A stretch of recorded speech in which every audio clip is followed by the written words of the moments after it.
Box में बंद लड़की, एक रोंगटे खड़े कर देने वाली सच्ची कहानी।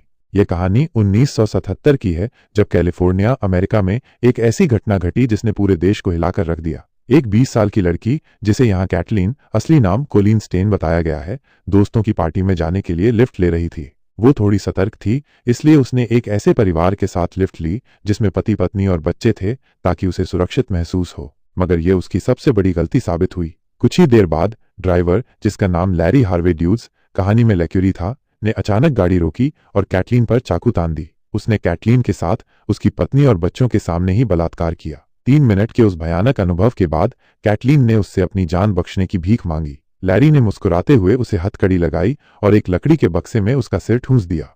कैटलीन को एक अंधेरे तहखाने में ले जाया गया, जहां उसे ताबूत से भी छोटे एक लकड़ी के बक्से में बंद कर दिया गया। उस बक्से में न तो पर्याप्त हवा थी और न ही कोई रोशनी। उसे उसी में सोना, खाना, पीना और अपने सारे नित्य कर्म करने पड़ते थे। लैरी उसे सिर्फ अपनी वासना पूरी करने के लिए ही बाहर निकालता था। अगर कैटलीन विरोध करती तो लैरी उसे कोड़े, चिमटे, कीलें और स्टनवेन जैसे यातना देने वाले उपकरणों से प्रताड़ित करता। 8 महीनों की लगातार यातना के बाद लैरी ने कैटलीन को एक जीवन भर की दास्ता के समझौते पर हस्ताक्षर करने के लिए मजबूर किया। उसे लैरी को अपना मालिक कहना पड़ता था और बिना उसकी अनुमति के बोलने की भी इजाजत नहीं थी। लैरी ने केवल शारीरिक ही नहीं बल्कि मानसिक यातना भी दी। उसने कैटलीन को यह विश्वास दिला दिया कि वो एक रहस्यमय संगठन कंपनी का सदस्य है और अगर कैटलीन भागने की कोशिश करती है तो उसे और उसके परिवार को भयानक अंजाम भुगतना पड़ेगा। धीरे धीरे इनाम और डर के इस खेल ने कैटलीन के दिमाग पर ऐसा असर डाला कि उसे स्टॉकहोम सिंड्रोम हो गया। वो अपने ही अपहरणकर्ता पर निर्भर हो गई और उसे अपना मालिक मानने लगी।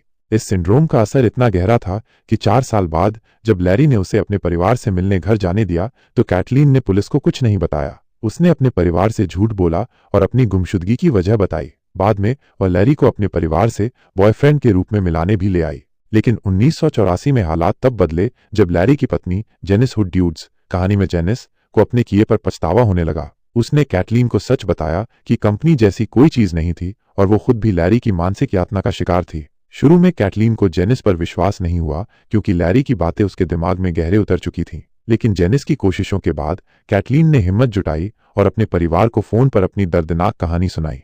हैरानी की बात यह थी कि जब लैरी को पता चला कि कैटलीन उसे छोड़ रही है तो वो गुस्सा नहीं हुआ बल्कि रोने लगा। शायद उसे अपनी नियंत्रण शक्ति पर इतना भरोसा था कि उसे लगा कैटलीन उसे कभी नहीं छोड़ेगी।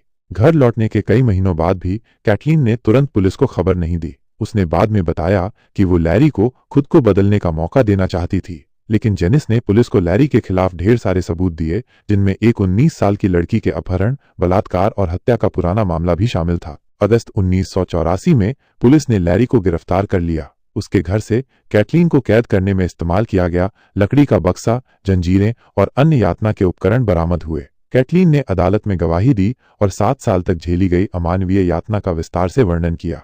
न्यायाधीश ने लैरी हार्वे ड्यूड्स को अपहरण, बलात्कार, यातना और अवैध कारावास के लिए 104 साल जेल की सजा सुनाई। जेनिस, जिसने कैटलीन को बचाने में मदद की थी, उसे अभियोजन से छूट मिल गई और उसे अदालत में रिहा कर दिया गया। यह कहानी एक भयानक उदाहरण है कि कैसे मानसिक और शारीरिक शोषण किसी व्यक्ति की पहचान को छीन सकता है और उसे एक भयावह स्थिति में धकेल सकता है। यह स्टॉकहोम सिंड्रोम के जटिल और दुखद प्रभावों को भी दर्शाती है।